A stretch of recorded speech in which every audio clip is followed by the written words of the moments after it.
everyone, welcome back to Feather Stitch House. My name's Rebecca and each week on this channel I make videos about embroidery and textile art to help you get creative. We're in week 5 of our 2024 Winging It project. This year we're doing pick of the pot, so each week I'm going to take a little slip of paper from 3 plant pots. One contains a colour, another contains a shape, and the third contains a stitch, and then we're going to improvise some textile art using those prompts. Last week was a little bit of a dud for me. I'm hoping for something better this week. So let's head into my studio and let's get picking. Right, here we go. Oh, let's do our week 5 pick. So let's go colour first. What are we going to pick this week? Oh, I've got 2 again. Keep picking up 2. We've got beige this week. And our shape, I've forgotten to put the timer on, you'll just have to trust me, is Pentagon. And our stitch is Satin stitch. Oh, great. Right, so we've got beige, Pentagon and Satin stitch. I'm going to go and gather some things that match this, have a bit of a think, and we'll come back and create something. Give me a minute. Right, here we go. I've drawn a circle and I've drawn just a random shape because the approach for this is slightly different depending on what you do. So let's come in nice and close. Let's start with this random shape first of all. So you can do this in lines. This will just show you the basic principles for satin stitch. I've got some pearl cotton threaded into my needle and I've put a little knot in the end. So satin stitch is actually very simple. The sort of motion of the stitch is really easy. All we're going to do is make lots of straight stitches that sit right up next to each other. The tricky part of this is getting the finish right, and it's really worth taking your time to position your needle and make sure it's going exactly where you want it to be.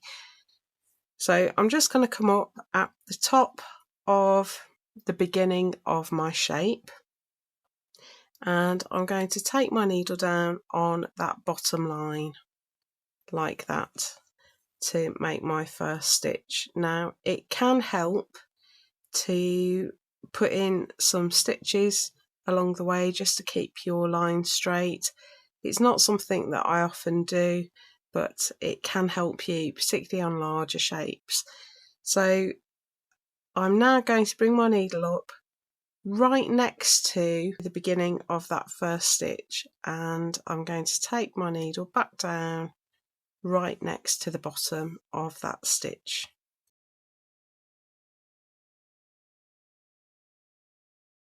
So now back up to my top line, tuck my needle in right against that second stitch, pull through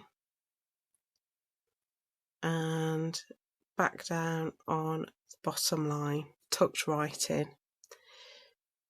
Now there are a couple of things that can happen when you're doing satin stitch. You can already see that is forming a nice fill. The threads are sitting really close next to each other. A couple of things can happen. I'm working in a hoop, so this one is prevented for me, but if your tension is too tight, so if you pull your threads too tight, you will get puckering on your fabric, so your lines will gradually get closer and closer together and you'll create a pleat behind your stitches. So it's really important that you don't pull everything too tight. Another thing that can happen is that you can wander off the line. So it's better to err on the side of caution and go to the outside edge of your line than try and get right on the line, because you'll find that if you try and get right on the line, you'll probably be inside it. You'll end up not getting quite the right shape. So up on the top line, down on the bottom line, tucked right in, and we just keep going like that right the way along our shape. Now, another way to make sure your line is accurate is to put a guide line in. So let me demonstrate that. I'm going to work along both lines with a back stitch.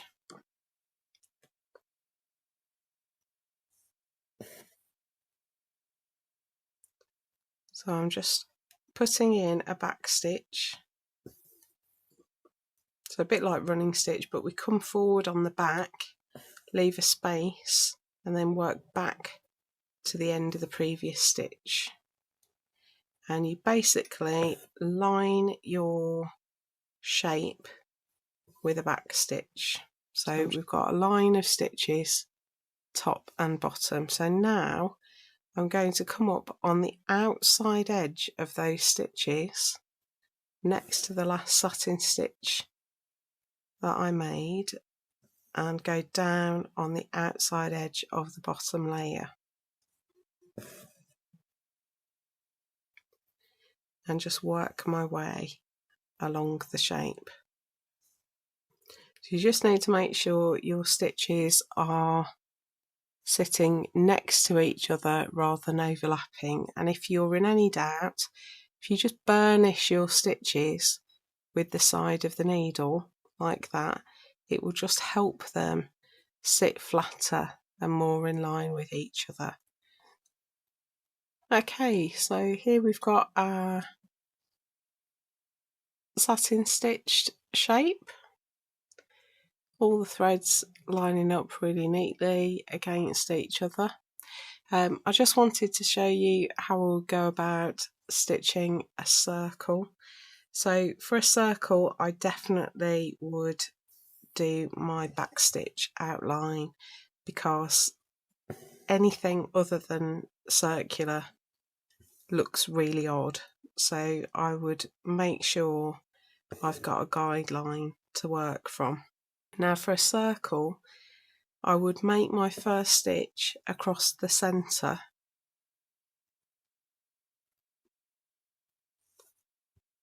like that, and then I would work out to one side and then go back and work out to the other, and that's partly so that my stitches sit straight. It's really hard to keep them vertical or horizontal if you are starting right at the outside edge. And the trick with the circle is knowing when to stop when you're working out to the outside edge, because it feels like you haven't quite made it circular, and then you come away and your circle is no longer circular, it's a bit of a funny shape. So I'm just making sure I'm tucking these stitches right up against that line of back stitch one to cover over our outline. So I've gone a little bit awry there, stitching at a bit of a funny angle so that my head's not underneath the camera, but once I've got to the outside edge on the right, I'm going to work out to the left, and I'll show you that in a second. Okay, so there we go. I've gone out to the right, out to the left, and we've got a pretty accurate circle. Not perfect, but it's a demo. So that's how you do a satin stitch. Let's create something. Okay, here's my felt for today. It's a lovely pure wool felt. It's 100% wool. It's got a lovely sort of texture to it, and I like the sort of imperfect coloration on it that makes it look really lovely. Now, Pentagon was an interesting shape to pick, and the very first thing that came to mind was a birdhouse. And so I've sketched this out.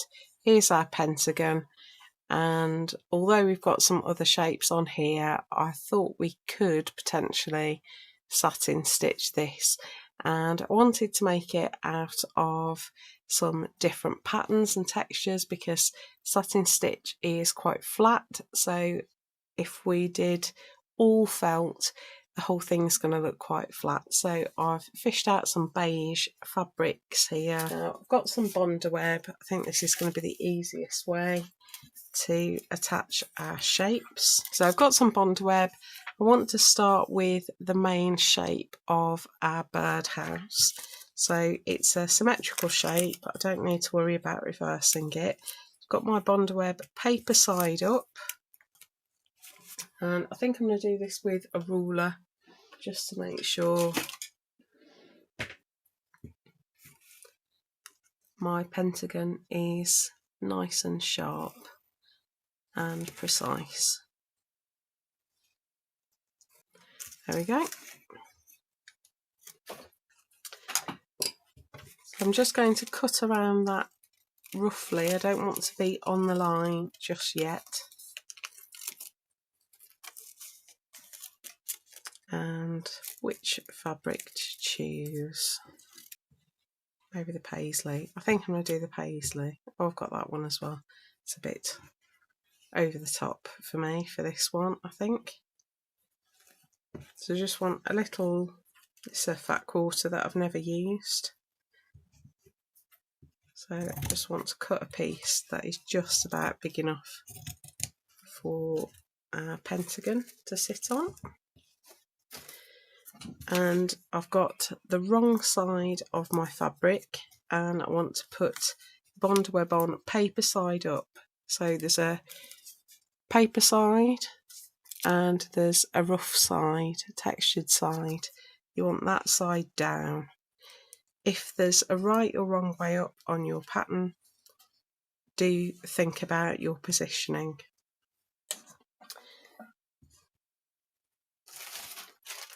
I'm just going to exercise a bit of caution, put some baking parchment over the top, and then I'm just going to press my iron down for about 10 seconds. And that melts the glue. So this is a double-sided fusible adhesive. So that glue has now melted and stuck to the fabric. So at this point we can now cut out our shape precisely, and this means that our shape is going to have glue right to the outside edges, and our fabric is much less likely to fray. Now this is always the trickiest part of using Bondaweb, getting the paper off the back. But you should, if it's fused nicely, you should be able to get a fingernail underneath. Peel off that paper.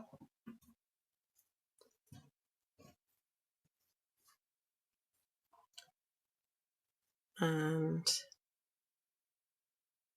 just going to eyeball it. So parchment over the top again, and I don't want to move the iron, I'm just going to clamp it down. You don't have to be rough with it, but just hold it in one place. If you move your iron backwards and forwards, you're likely to move your shape as well, and that will mean it's somewhere other than where you want it. So I have been loving seeing your 8-point star pieces. In my defence, I really hated what I'd made last week. I was so poorly last week, couldn't think straight. I had a great idea and just couldn't execute it in a way that made me happy. So yours are so much better. It will happen sometimes. My idea is not the one everyone wants to use because I don't always come up with the best ideas. So I felt very foggy headed last week, and yeah, yours are so much more fun, and exciting to look at. So I'm really glad. Now I'm just going to grab my little fine paper scissors, and I'm just going to cut that pentagon out from the middle, because I want my little opening for the birdhouse to be a pentagon as well. Right, I just want some guidelines for my birdhouse, so I'm going to cut out this pentagon here as well.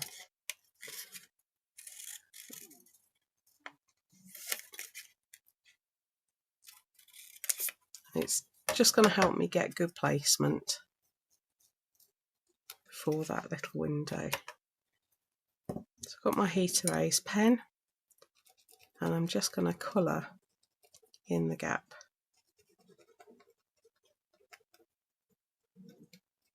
Like that. And I can satin stitch that then. So I want to create a little plinth for my birdhouse.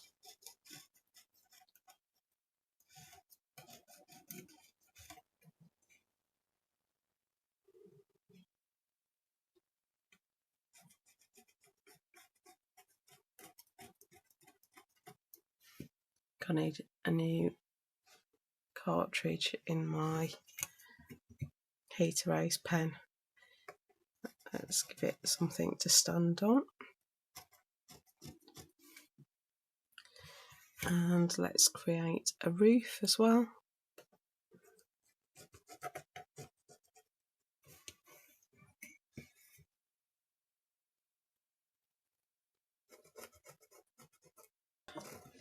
Right, let's stitch some of the satin stitch in.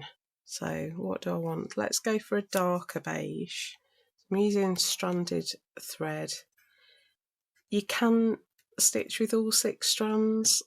I really don't like doing it because it just is so difficult to work with the threads. They kind of separate out and just become very difficult to manage particularly when you're doing satin stitch. The individual strands come apart and you get quite a scruffy result sometimes.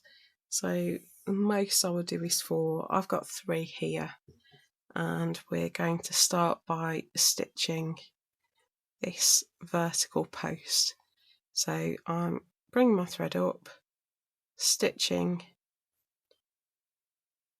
down to the bottom and pulling just tight enough for the thread to sit flat. If I pull it any tighter, I'm going to get puckering, and I don't want to. Now I find it sometimes helps to lay the thread on the surface to just find my line.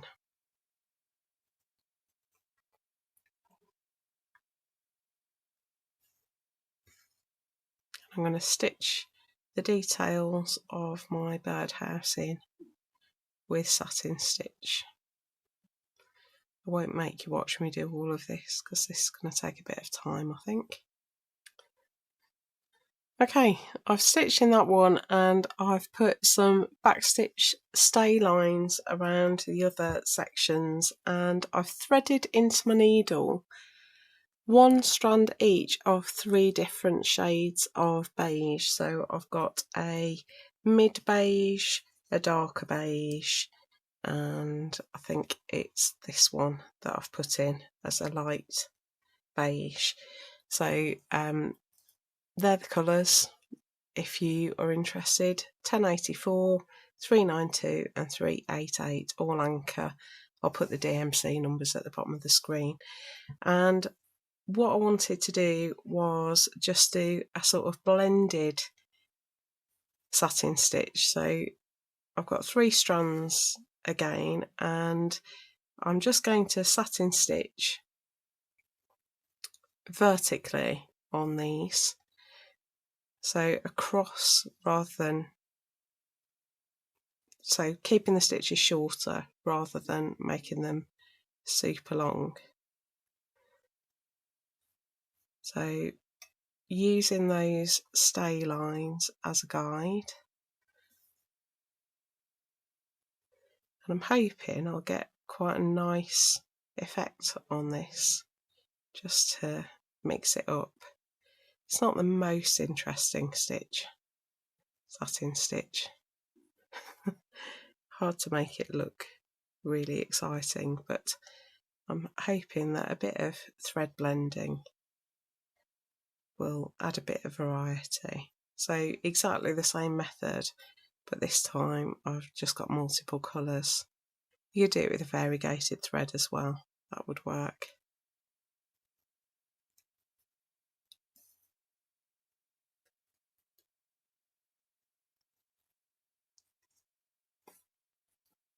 So trying to keep my stitches vertical rather than being distracted by the slope of the roof. And I'm just going to work my way down, just catching the edge of my fabric, and that's going to help make it permanent. Bondweb sometimes doesn't grip felt especially well, so just giving it a little bit more permanence as we stitch down. So I'm going to stitch those bits in and then I'll come back and put the window in. Okay, here we go. I've put in all the stitching there. Really liking the way that looks.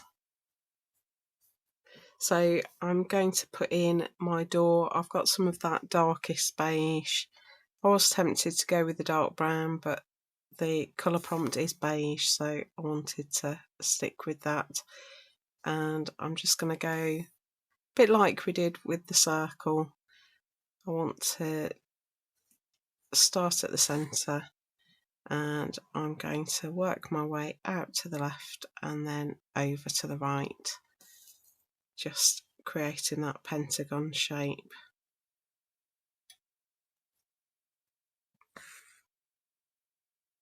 I haven't put stay stitches in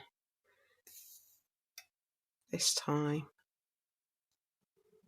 but I think we'll be okay.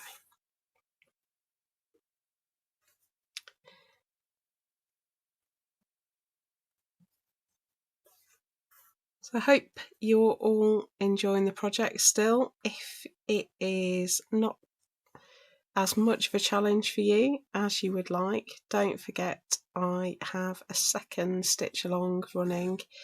That one is a subscription project. It's over on a platform called Ko-fi, and there will be a link to that in the description below and in the end card of this video. It's called Postcards from the Hedge. Each week we're making a 6x4 postcard made out of textiles. This week we've had fun making a winter scene and focusing on a snowman. The cost of that starts at less than £1 per video. So we've had 5 videos in January, and the lowest subscription fee is £4, and for that you will get a stitch tutorial every week, so a step-by-step guide to how to make the postcard.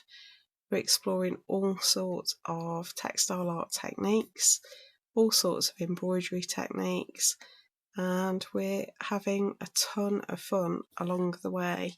So if you are interested, do click on that link. If you don't want to commit to that, there are other ways that you can support this channel. If you would like to, you can always hit the super thanks button, and thanks to those of you that already have done that. It's just below this video. You can also head over to Ko-fi and just make a donation. So there is an option to buy me a cuppa, and you can, there's a recommended donation amount of £3, but you can donate more than that or less. It's entirely up to you. And if you can't afford to do any of those things, then just hitting the like button, subscribing to the channel, sharing this video with somebody also really helps more than you could imagine. So if you're enjoying what you're seeing on this channel, I appreciate any support you are able to offer. It really does make all the difference. So I think we're nearly there with this one. It's quite a simple one. I feel like we need some things to embellish, so I'm gonna just get some of my pale beige first of all, and I'm going to add my running stitch around the edge. Definitely not going to make you watch me do this because we do it every week, but I'm just running stitches always free because it's not in the pot. I just wanted to put some running stitches up the sides of my birdhouse because I don't want to satin stitch it, but I want to make sure it doesn't come loose over time.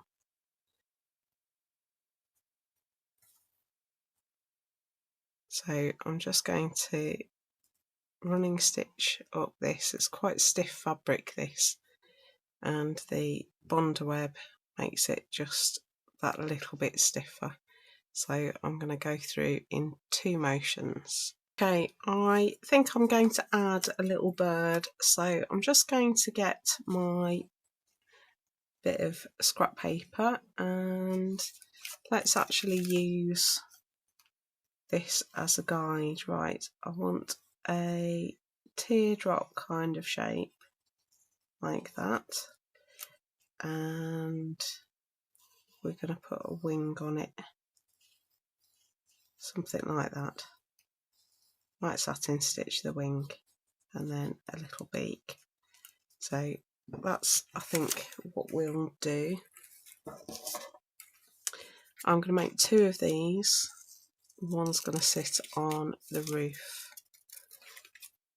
Got a couple of scraps of beige felt here. I think we can do it with felt rather than fabric.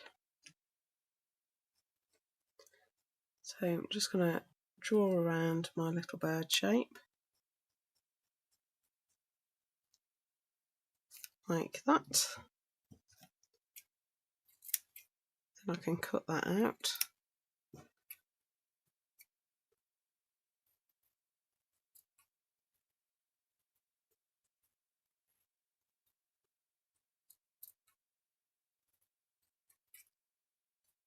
So he's going to sit there. And then I've got a different beige here, and I'm going to flip my template and make another one. And I'll just attach these in place with glue for the time being.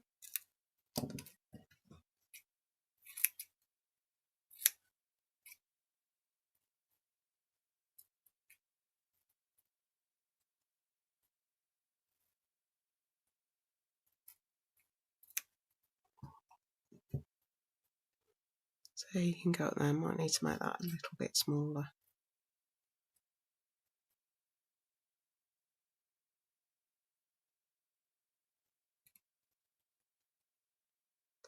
Like that.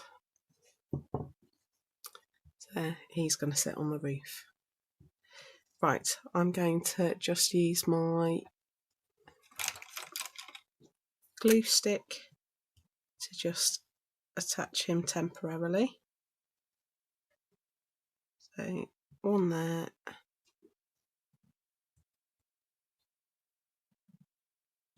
one up on the roof, and then let's put in a beak. So this is a satin stitch beak. Always better if they're pointing a little bit up. So we need to just angle out our stitches for this so that we want them to fan to make a little bit of a triangular beak, like that. And then we can put a couple of stitches in for an eye. So teeny tiny stitches stitched close together, probably just 3 stitches. If that, 2 might do it. Put a third in.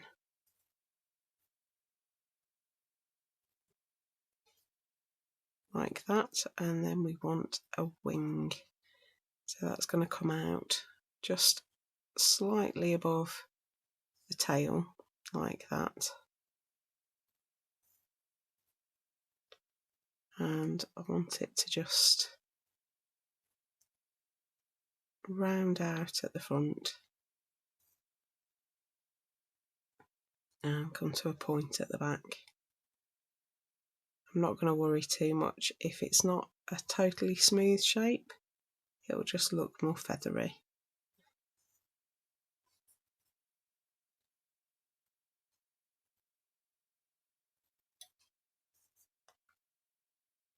So I've made my start, just going to come down.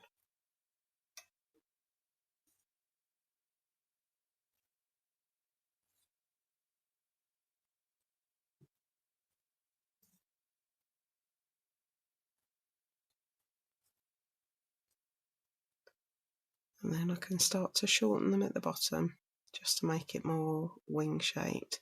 And I can correct this, so if I'm not happy with the shape, I can just add a little bit more stitch in a second colour.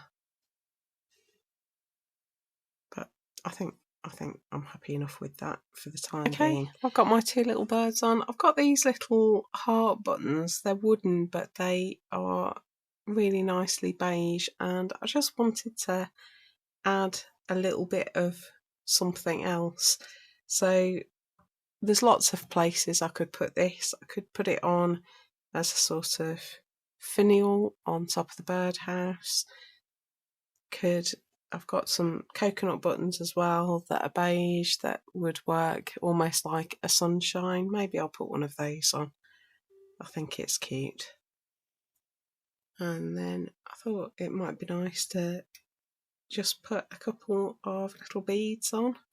Had a bit of a mooch through. Got these sort of beigey sequins here, so I think I'll just dot them around just to add a little bit of interest.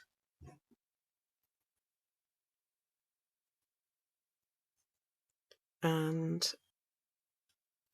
it's all beige, tends to be quite a flat colour, so just adding a little bit of something else that's going to catch light.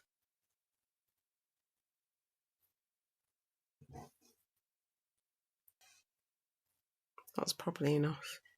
So I'm just going to get a little bit of a pale beige, and we're just going to do some long straight stitches to turn them kind of into flowers. So we'll count this as running stitch.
So a little bit like running stitch, but not in a line. So we're just adding in some little flowers at the bottom. Okay, so here we go. We've got some little flowers at the bottom. We've got our satin stitch Pentagon bird table and a couple of little birds. I know they're not pentagons, but they have been an opportunity to use more satin stitch. So quite liking the way the light's picking up off that, which is a surprise with beige because it's not the most light reflecting colour. So all that is left is to pop it into our book. So that was last week's. Less said about that the better. Much prefer this one.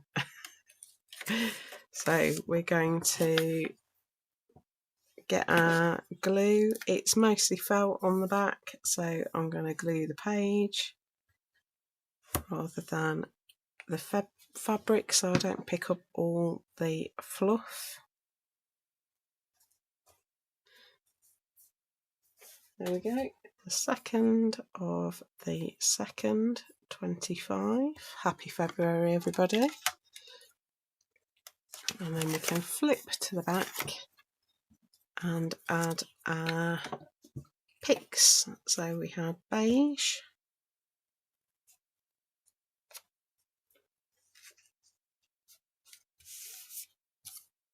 Pentagon,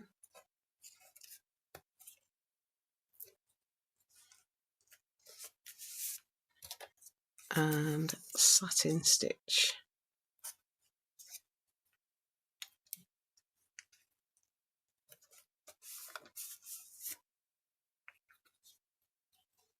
Magic. So there we go. That's our pick of the pots for this week. Really looking forward to seeing what you create out of these picks. Don't forget, we have a private Facebook group. There's a link to that in the description below. If you're sharing on social media, don't forget to use hashtag FSHWingingIt2025. Important that you use the 20 and the FSH. And don't forget to tag me at Feather Stitch House, and I'm much more likely to see your creation. So, beige, Pentagon, satin stitch, cannot wait to see what you create. Have a great week creating, and I will see you for our next pick next week. Take care. Bye.